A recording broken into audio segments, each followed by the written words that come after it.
34장 줄리어스 시저의 성장. 해적에게 유괴된 시저.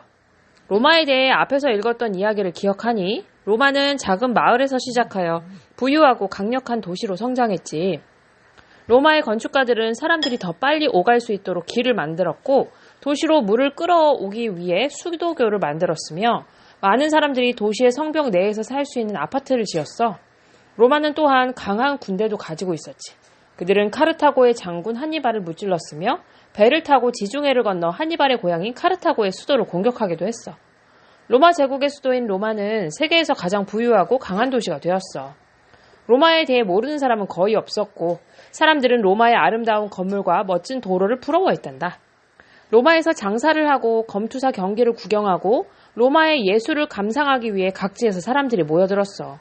로마 사람들은 어디에서나 가장 힘있고 부유한 사람들에 속했단다.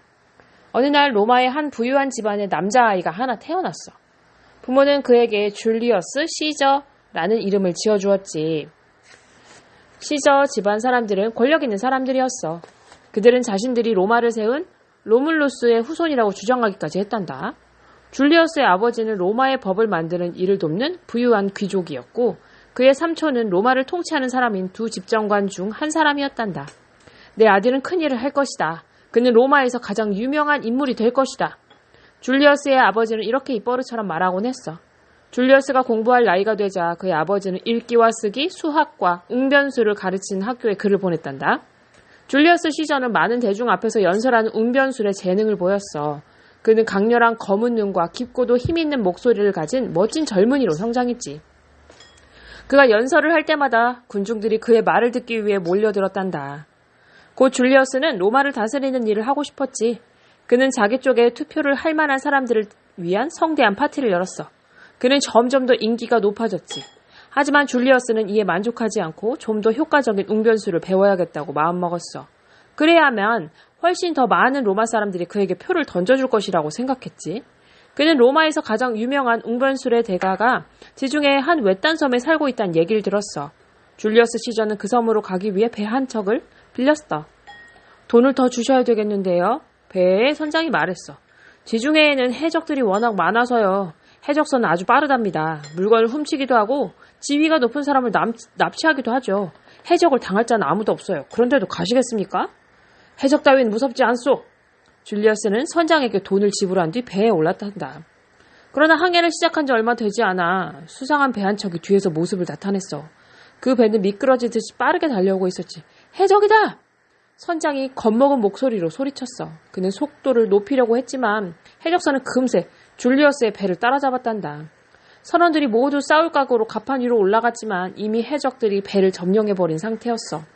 닥치는 대로 물건을 훔치던 그들은 사람들 틈에 있는 줄리어스 시저를 발견했단다.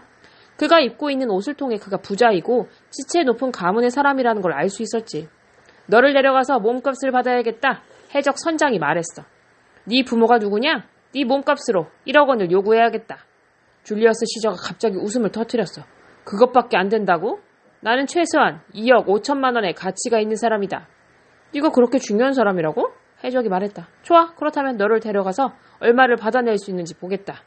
경고하겠다. 나는 풀려나자마자 다시 돌아와 너희를 모두를 죽여버릴 것이다. 시저가 말했어. 해적들은 비웃었어. 그들은 시저의 위협을 심각하게 받아들이지 않았지. 그들은 시저를 해적선으로 끌고 가서 한 달 이상을 잡아두었단다. 하지만 시저는 해적들을 마치 자기가 붙잡은 포로인 것처럼 취급했어. 이봐, 야만인들아. 그가 큰 소리로 말했어. 조용히 해라. 내가 지금 납잠 중이니.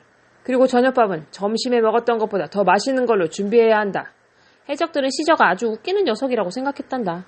마침내 로마 정부가 시저의 몸값을 보내왔어.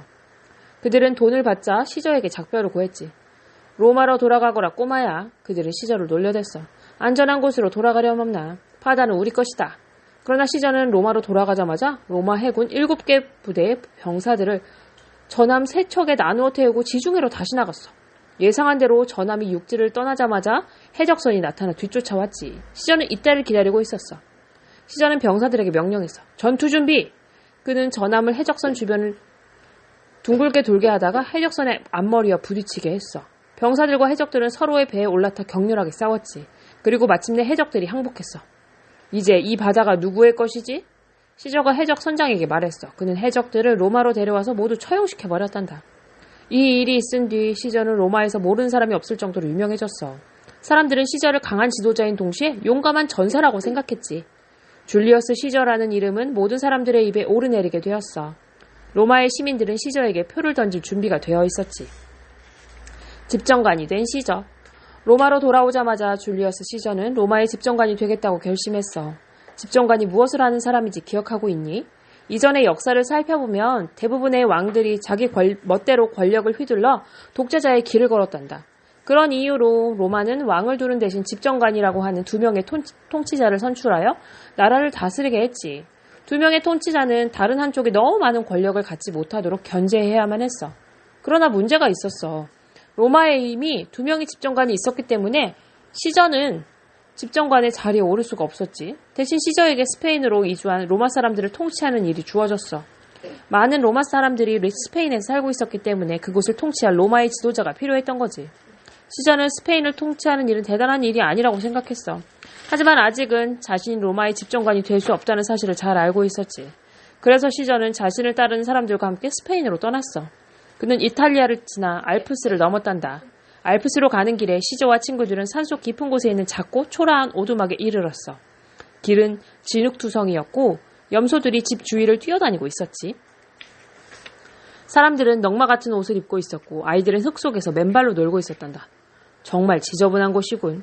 시저의 친구가 큰 소리로 말했어. 자네 인생을 이런 곳에서 보낸다고 상상해 본 적이 있나? 시저는 친구를 돌아보았어.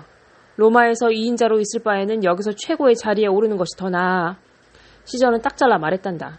그들은 스페인을 향해 계속 갔어. 스페인에서 시저는 열심히 일했고 사람들에게 많은 신임을 얻었지. 스페인에 있는 로마 사람들의 도시를 약탈하던 산적 무리들을 몰아내기도 했어.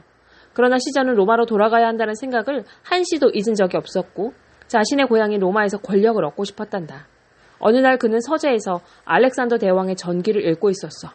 친구들은 그의 옆에 앉아서 스페인에서의 생활과 언제쯤 로마로 돌아갈 수 있을지에 대해 이야기하고 있었지. 그런데 친구들은 곧 시저가 책을 읽고 있지 않다는 것을 알아챘어. 그는 무릎에 책을 펼쳐놓은 채 창밖을 내다보고 있었지. 책에 펼쳐진 부분은 전투에서 환호하는 수백 명의 병사들을 뒤로하고 쿰마 부세팔라스를 타고 있는 알렉산더 대왕의 그림이었단다. 갑자기 시저의 눈에서 눈물이 흘렀어. 그의 친구들은 이제까지 한 번도 그가 우는 모습을 본 적이 없었단다. 시저, 왜 그래? 친구들이 물었어. 내가 슬퍼하는 이유를 모르겠나? 시저가 친구들에게 되물었어. 알렉산더 대왕은 내 나이였을 때 이미 6개의 나라를 통합한 왕이 되었단 말일세. 그런데 나는 아직 이렇다 할 만한 아무것도 이루지 못하고 있으니 슬퍼서 눈물을 흘릴 수밖에. 언제쯤 이름을 떨칠 수가 있을까? 마침내 시저는 로마로 돌아갈 수 있게 되었어. 그는 로마를 다스리는 2 집정관에게 자신도 집정관이 되어야 한다고 주장했던 거야. 이제 유력한 3인의 통치자가 로마를 지배하게 되었단다. 시저도 그중 한 사람이었지. 3명의 통치자에 의한 정치를 삼두 정치라고 부른단다. 삼두란 3사람을 뜻하지. 그런데 시저는 로마 사람들에게 점점 더 인기를 얻어갔어. 그들은 시저가 훌륭한 지도자이자 강한 전사라는 것을 잘 알고 있었지. 사람들은 시저가 자신들을 지켜줄 것이라고 생각했단다. 얼마 지나지 않아 다른 2명의 집정관은 관심의 대상에서 밀려났어. 시저만이 유일한 관심 대상이었지. 원로원의 걱정거리 시저. 줄리어스 시저는 로마 사람들에게는 인기가 좋았지만 원로원에게는 그렇지 못했단다. 원로원은 로마 권력의 대부분을 차지하고 있는 부유하고 힘있는 사람들의 집단이었어. 원로원은 로마를 다스리는 데 커다란 영향력을 행사했지. 집정관은 원로원이 하는 말에 귀를 기울여야 했어. 그런데 시저는 원로원의 말에 귀를 기울이지 않고 자기가 하고 싶은 대로 했단다. 원로원은 시저의 이러한 행동을 아주 불쾌하게 여겼지. 그들은 시저를 의심했어. 그가 왕이 되고 싶어하면 어쩌지? 그들은 자기들끼리 수군거렸단다. 로마는 어찌 될 것 같나? 우리는 또 어찌 될까? 한 사람이 로마를 통치하게 해서는 안 돼. 우리가 함께 로마를 다스려서 어느 누구도 로마의 권력을 몽땅 갖게 해서는 안 돼. 시저가 킹키나투스 같은 사람이라면 좋을 텐데. 킹키나투스가 누구냐고? 그는 로마의 이상 정치를 주장했던 전설적인 인물이야. 다음에 그에 관한 이야기를 한다. 킹키나투스는 로마의 집정관이었다. 하지만 그는 자신의 부를 버리고 높은 지위에서 은퇴한 뒤 농부가 되었다. 그는 밀을 심고 포도를 가꾸며 세월을 보냈다. 하지만 그는 매우 현명하고 자애로워 수많은 로마 사람들이 그의 조언을 들으려고 몰려들었다. 로마는 어느새 세계에서 가장 강한 도시가 되었다. 그러던 어느 날 로마에 불길한 소식이 들려왔다. 야만족이 그들이 지나는 길목에 있는 모든 것들을 불태우고 약탈하며 로마로 오고 있다는 소식이었다. 그들은 로마를 정복하고 로마 사람들을 전부 죽이겠다고 공언하고 있었다. 그러나 로마 사람들은 두려워하지 않았다. 어쨌든 로마 군대가 세계 최고였기 때문이었다. 그들은 야만족을 막기 위해 가장 잘 훈련된 병사들을 선발해서 출전시켰다. 번쩍이는 갑옷과 자주색 망토로 화려하게 무장한 로마 병사들은 말을 타고 로마를 떠났다. 여자와 아이들은 환호하며 손을 흔들었다. 영광과 승리를 안고 돌아오세요. 그들은 큰 소리로 외쳤다. 승리를 거두고 돌아오세요. 사람들은 승리의 소식이 오기를 학수고대하며 기다렸다. 드디어 저 멀리 먼지가 있는 곳이 보였다. 말을 탄 사람들이었다. 로마 병사들에게 무슨 일이 일어난 것일까? 겨우 5명의 병사가 먼지와 피투성이가 된 채 돌아오고 있었다. 그들은 성문을 지나 도시 한가운데로 갔다. 그들은 참을 수 없는 고통으로 숨을 헐떡거리며 입을 겨우 열었다. 야만인들은 우리가 상대하기에 너무 강합니다. 그들은 좁은 산길에서 우리를 공격했어요. 그리고 동해 번쩍 서해 번쩍 나타났다가 산 위에서 바위를 굴려 떨어뜨렸습니다. 즉시 지원병을 보내야 합니다. 그러지 않으면 로마는 함락될 것입니다. 원로원은 겁에 질렸다. 최강의 우리 병사들을 이미 전부 보냈소. 원로들은 서로 말했다. 남은 건 어린 소년들 뿐이요. 누가 그 아이들을 데리고 전쟁터에 나갈 수 있겠소? 순간 원로 한 명이 무릎을 치며 말했다. 킹키나투스가 있잖소. 그에게 도움을 청합시다. 그는 우리의 유일한 희망이요.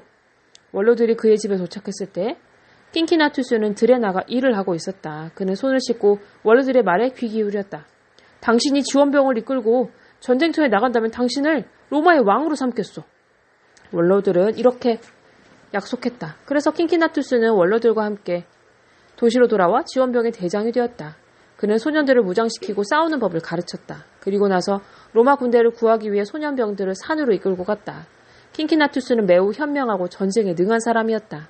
그는 소년들과 함께 야만족을 격퇴시켜 산으로 몰아내고 로마 군대와 함께 고향으로 돌아왔다. 그들은 트럼펫 소리와 사람들의 환호 속에 로마에 들어섰다. 킹키나투스여, 우리의 왕이 되어주시오.